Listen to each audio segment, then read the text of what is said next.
Okay, well then I'm going to turn it over to Bryce to start today's program. Just a brief introduction, as pretty much everybody knows who's going to be talking to us today. We have a presentation from several members of our group talking about the four-way test, which is a foundational principle for us, and some of the past recipients of the four-way test award. So without further ado, it looks like Tom is maybe going to take off from the start. I think I'll have Jim. Are you starting the program? Okay. Hey, Jim. Okay, the four-way test. Some say that it's a guiding principle of how Rotarians should live. Is it the truth? Is it fair to all concerned? Does it build goodwill and better friendships? And is it beneficial for all concerned? And I'd like to start the program by reading a list of previous recipients of the four-way test. It goes back all the way back to Bob Nixon, who was our first four-way test recipient. Speak up, Jim. Lori DeWolf, Roma Gallinger, Jerry Fry, Mike Ward, deceased, Jerry Herber, Ed Stadelman, deceased, Chuck Pritchard, Jeff Ferris, Tamara Wilson, Pete Van Dyke, Lauren Waltz, Julie Middlecoffer, Dick Johnston, deceased, Jeff Dyke, Lloyd Euchre, deceased, Gib Patterson, deceased, Gail Sheeler, Paul Miner, John Welch, Tom Raabe, Greg Nemchek, George Horner, deceased, Marge Johnston, Warren Lancaster, deceased, Jeff Johnston, Richard Kidd, Joe Post, Mike Huntley, and Mark Nakajima. Moving right along, I'll be calling on other members of the four-way test, which will include Tom Raabe, Marge Johnston, John Welch, and Mike Yakos. They're going to give us, Tom, you want to go ahead and give us a history of the four-way test? Sure will. Thanks, Jim. This is a piece I found in a book called A Century of Service. It was actually printed in commemoration of Rotary's centennial back in 2005. If you don't have a copy, I'd highly recommend you find one because it's a wealth of Rotary information. So here's a historical background of the four-way test. When the Great Depression hit in 1930, many Rotarians faced the greatest challenge of their lives. There was no better time to test for ethical conduct than during such a dire economic crisis and the scramble to survive. Herbert J. Taylor, a member of the Rotary Club of Chicago, was asked to take over the near bankrupt Club Aluminum Company in 1932. It was a last-ditch effort to save the company, which had no money, low employee morale, and ruthless competition from other firms in similar straits. Taylor used his Rotary background to draft a 24-word code of conduct that he used to guide all of his daily decisions. He found this ethical compass so helpful that he called all the department heads together and asked them to do the same. The code had 4 points, so Taylor called it the four-way test. Of all the things we think, say, or do, 1, is it the truth? 2, is it fair to all concerned? 3, will it build goodwill and better friendships? 4, will it be beneficial to all concerned? Club Aluminum applied the four-way test to its dealings with employees, customers, dealers, and suppliers. It deliberately walked away from business that, while profitable, would have failed one or more of those standards. The company's fortunes turned around. It eliminated its debt and over the next 15 years paid out $1 million in dividends while building a net worth of $2 million. Herb Taylor credited the four-way test. The Rotary National Board voted to officially adopt the four-way test in 1943. And when Herb Taylor became RI president in 1954, he donated the copyright of the test to the organization. The test has been translated into the languages of more than 100 countries. Thank you, Tom. Thank you. Marge, you're next. I'm next.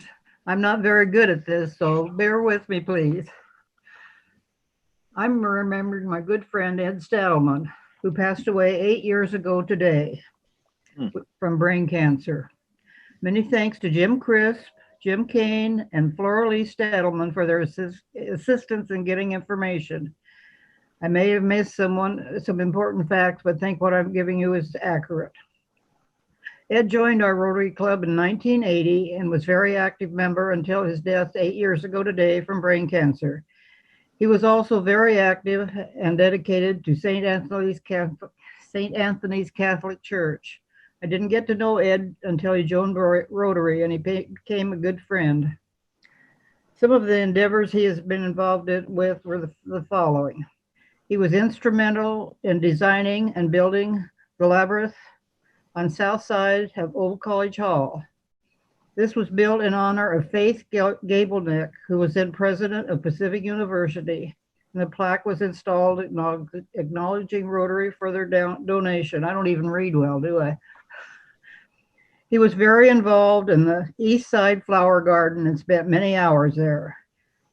Actually, he was working there with Rotary volunteers when he had his first bout with brain cancer. He was working on the garden and he had a seizure and was taken to the hospital from the site.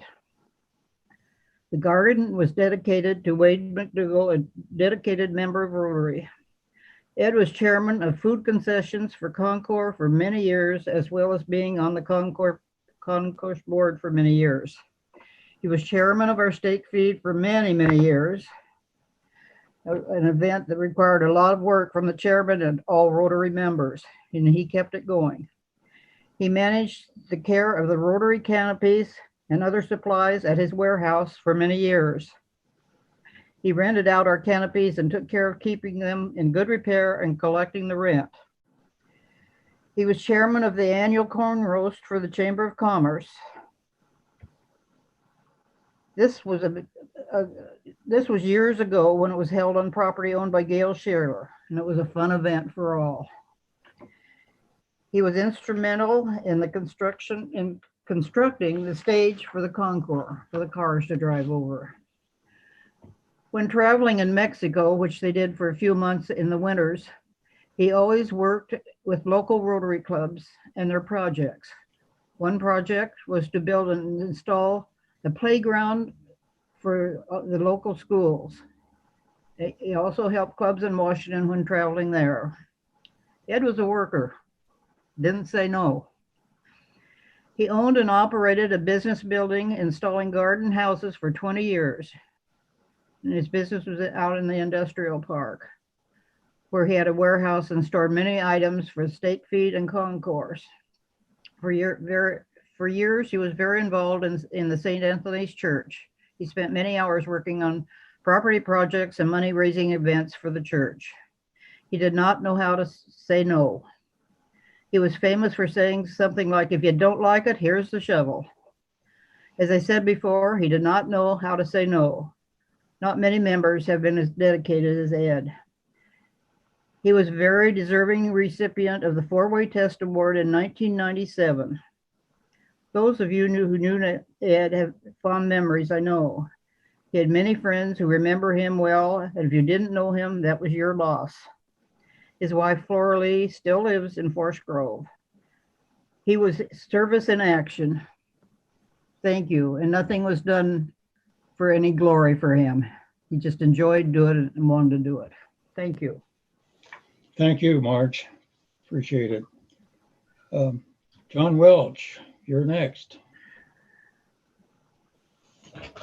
I've been asked to say a few words about Mike Ward. Charles Michael Ward, we always called him Mike, went to the University of Washington. We won't hold that against him, but he was a physicist, a brilliant physicist. They moved into this area in about 1981.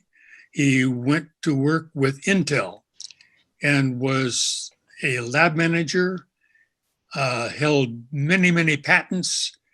And, well, here's what we need to know about Mike. I lifted this from an article that he wrote for the Rotary, some of it. He said, this is in 2005, I live a pretty good life, despite being a total quadriplegic. When I was 40, I thought my life would include a big sailboat. My wife, Pam, and I would be sailing around the world at age 60. But life has a way of changing our plans. When Mike was 40, he began having trouble speaking. And shortly thereafter, they decided that maybe it might be ALS, went to specialists and confirmed that that was the case. But that didn't stop him. And while I won't be able to name a whole lot of things specifically that he did for Rotary, the main thing that he left me, and I think most of us who knew him with, was inspiration in spades. He went to a doctor who confirmed his diagnosis. Then the doctor told him, he says, you're no different than anybody. Most people have some indications of what they'll die from by the time they're 40 or so. You're no different. You have a fatal disease, but you don't know what the future will bring. So go out and live your life. And he did that to the fullest. He received this was in 85 that he was diagnosed. In 95, he received the four-way test award. And during the time that he was truly active, he was assistant scoutmaster for our scout troop, did all kinds of things with them. When he no longer was able to completely contribute physically, Intel made a project of him and allowed him to continue to be productive through a computer that let them speak by eye movements, by basically a self-propelled life support system that he went everywhere with, full-time 24/7 nursing care. He continued to go to Intel daily, riding TriMet, barging around in his wheelchair, and coming home with their van when his wife would pick him up. He visited, after all of this, more places, more countries, more sites than any three of us will ever see. Late in his life, they got an RV, large RV, and traveled. They did everything. And in BC, once they had a fire on board and they managed to drag his wheelchair out and his RV burned to the ground. Once they got back home, they bought another one. And they were still using that at the time that he passed away. I've never seen anything like the way that Mike would come to Rotary meetings. He had a very good attendance record. His caregiver would come with him and guide his wheelchair into the meetings. Mike was just so inspirational. ALS diagnosis usually leaves about 3 years left. My nephew, Pat, died in 2 years from diagnosis. Mike lived a full life for 23 years. And when he passed away, my understanding is that it was not from ALS, it was from a failure of one of the support devices. Mike was great. Thank you, John. That was very nice. Mike Yakos, you're our last member here. Yes, so today I have the honor to talk about Bob Nixon, who was the club's first recipient of the four-way test award. Before I do that, I want to acknowledge two people. Being relatively new to the club myself, I've not had the pleasure of interacting with Bob a lot. So I definitely appreciate some of the anecdotes and information provided by both Tim Showerman and Pete Van Dyke. So Bob, as we all know, certainly had a great history and longevity with the club. I forget how many years exactly, but it's many, north of 50 or 60. Bob was involved with the Forest Grove Chamber when they would ask for members to volunteer, go around town, mow lawns. You know, that's where something I was told that Bob was anxious to jump into, and definitely exemplary of the four-way test.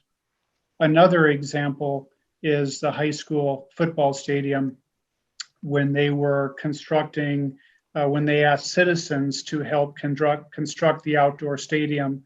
Bob showed up with his tractor, front end loader, welding tools, and pitched in to that group effort. And you know, the common theme I'm starting to see is Bob is very mechanically inclined, and he was asked to design the coach's box 2 days before the first game, and effectively pre-built it in his garage. A couple folks helped him put up, and just in time for the first game. So really a great example of using his given attributes and skills to help in a project that we all benefit from. I'm sure everybody's here has attended a high school football game or multiple games now and then. In addition, Bob was also a mainstay with our Concours, you know, helping with the fence, and as I mentioned, mechanical aptitude to help design the machinery to roll up and unwind the fences from the back of a pickup in an efficient manner. You know, all of these are great examples of service above self, and examples that show, you know, Bob's commitment to the club and, you know, just his willingness to help.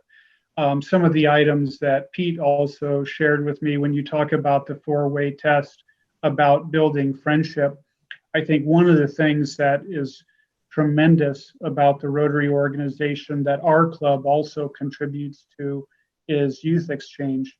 You know, what a great opportunity for high school kids to go to other countries and experience other cultures and live with a family. And, you know, back in the day, Bob and his family hosted youth from other countries as a host family here in Forest Grove to contribute to that valuable program. Bob helped out with the steak feeds and, you know, cooked steak for many years, which again, you know, is the key fundraiser for that program. And then the last thing that Pete shared with me, and I remember, and I forget when it was, what forum it was, Tim Showerman mentioning, you know, what a good athlete Bob was and how he liked to water ski. And one of the things Pete shared with me as well is Bob's dentist office was near, you know, Pete's place of business. And when Pete was telling me when he was in his 20s, you know, Bob would always come down and say, hey, do you want to go water skiing or do you want to go snow skiing? And apparently, you know, Bob was a ski instructor also for many years on Mount Hood, again, teaching young people to ski and really using his skills to benefit others concerned. So, you know, I'm sure there are many great examples where we could take a lot of time to go over Bob's life and legacy, but, you know, hopefully these few give a good flavor of how Bob Nixon really exemplified the four-way test. Well, thank you, Mike. That was very nice. And Bob is a wonderful individual. My topic of conversation is Lloyd Euchre. Lloyd Euchre asked me to join the four-way test committee in 1990. Back then, the members of the four-way test committee were Jerry Fry, Warren Lancaster, Dick Johnston, Bob Richards, and Lloyd Euchre. Lloyd was the chairman. Lloyd was an outstanding individual and a leader that I would like to take the opportunity to tell you a little more about this time. Lloyd was born on April the 29th, 1919, and his wife of over 60 years was Mary Jo Euchre, and they had two boys, Jeff and Joel. Lloyd spent 60 years of his life as a minister of the Methodist Church. He was able to increase membership and attendance, turning churches with modest attendance into large congregation at every church that he was assigned. This included the church in Forest Grove. He was so popular that when he retired, he had to leave the Methodist Church in Forest Grove and join the Scottish Church in North Plains so people would start going to the new minister with their problems instead of Lloyd. Lloyd also had at least 3 Bible study classes that he conducted that were very successful as well. Tom Raabe and I were members of one of those Bible classes. Lloyd joined our Rotary Club in June 2nd, 1982, and was a Paul Harris Fellow.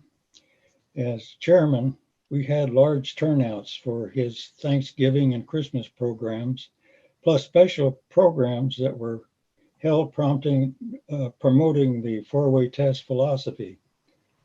His polite and friendly manner was being a member of his committee a pleasure. In addition, Lloyd also participated in community activities. One of the largest projects he participated in was a mayor's prayer breakfast, and I'm going to ask fellow Rotarian and former Mayor Richard Kidd to tell us about Lloyd's participation in that event. Thank you very much. I would like to talk about Lloyd just a little bit and the mayor's prayer breakfast. Lloyd published some books like this, and many of you still have some of those books. But one of the flyers that he published was on the mayor's prayer breakfast. It was the prayer breakfast for April the 29th, 1995. And, it's appropriate today to talk about Lloyd's, how he would bring people together. That particular prayer breakfast held here in Forest Grove was a mayor's prayer breakfast, but it brought people from all over the state and some people from out of state to come here to participate in that particular prayer breakfast. His introductory remarks in his book like this, I'd like to read for you in there. It says, "Dear friends, as we gather here this morning in the name of Jesus Christ from our homes, different profession, and various walks of life, we may well represent a microcosm of American people. We are here to affirm that the love of God makes it possible for us to generously love, respect one another, and the spiritual life of our nation and community can be strengthened. In my attendance at the National Prayer Breakfast in Washington, D.C. on February the 2nd, 1995, and ensuing seminars, I joined godly people from 170 nations as we prayed for God wisdom, for leadership, and for our nation and the world. The following pages of this book appear messages from American presidents who held office since the inauguration of the National Prayer Breakfast. Also included are statements from national leaders in the past, prayers that may guide you in your life's journey." Then in his book, he gives the statements from many of these, starting with President Dwight Eisenhower, who conducted a prayer breakfast, John F. Kennedy, Gerald Ford, George Bush, President Jimmy Carter, President Ronald Reagan, and he talked about some of the other people that have contributed to prayer breakfasts and statements. One was George Washington, Benjamin Franklin, and Abraham Lincoln. Abraham Lincoln and I had the privilege of sharing a birthday. So I would like to just highlight some of the things that he said in the prayer breakfast that he had been attending. We have been the recipient of choice, bounty of heaven. We have been preserved these many years in peace and prosperity. We have grown in numbers, wealth, and power, and as no other nation has ever grown. But we have forgotten God. Intoxicated with unbroken success, we have become too self-sufficient to feel the necessity of redeeming and prospering grace. Too proud to pray to God who made us. You know, my personal memories of Lloyd were when he came to my house for a birthday party.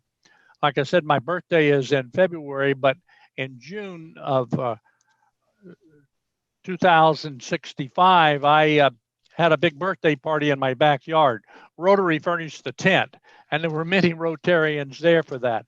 And Lloyd Euchre came to my house and stood up on the balcony of my thing to pray for the food that we were about to eat. But he also gave a welcoming speech, welcoming me to the Medicaid group. So Lloyd was somewhat of a comedian along with other things, but I became a member of the Medicaid group on that birthday, and I had a celebration, and I'll remember it mostly for Lloyd's presentation. I don't even remember what the food was, but I do remember Lloyd. Thank you for the opportunity to share that with you. And I those of you that knew Lloyd and had an opportunity to work with him in the four-way test know that he not only talked about the four-way test, but he truly lived that four-way test, and he tried to pass that on to me, which I have tried to follow as well. Thank you for the opportunity.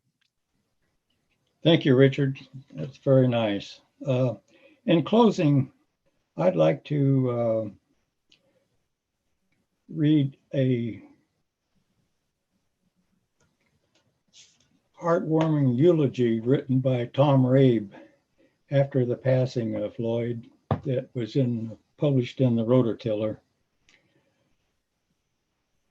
It was New Year's Eve, and I had the day off, looking forward to an exciting day following hourly developments of the Congressional Fiscal Cliff negotiations. I booted up my laptop to check my work email. A message sent by Maury DeWolf an hour before immediately caught my eye. The subject line read, "Lloyd." I felt a twinge. The message stated that our friend Lloyd had passed away at 11 p.m. the previous evening. I had reread the message several times before comprehending it. Although Lloyd had enjoyed 93 years on this earth, it seemed inconceivable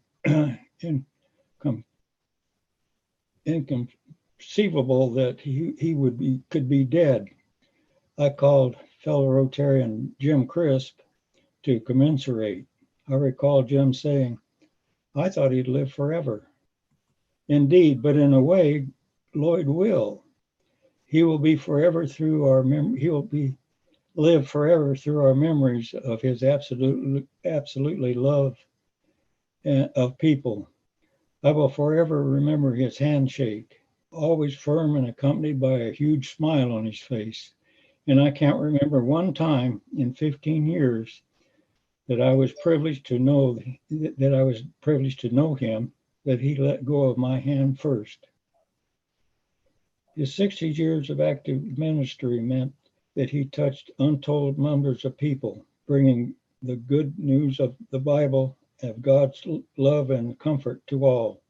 Many of us experienced this message firsthand, delivered by him.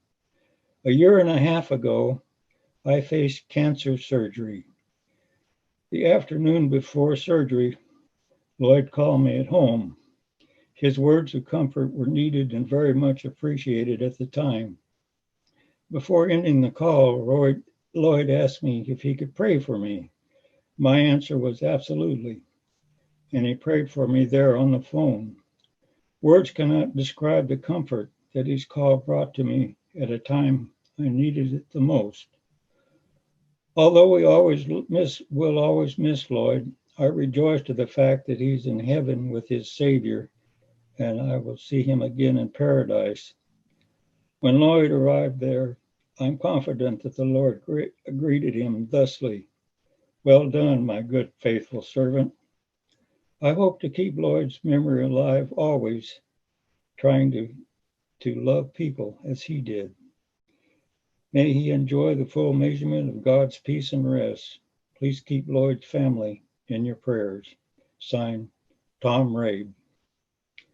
Thank you, ladies and gentlemen. That's the end of the program.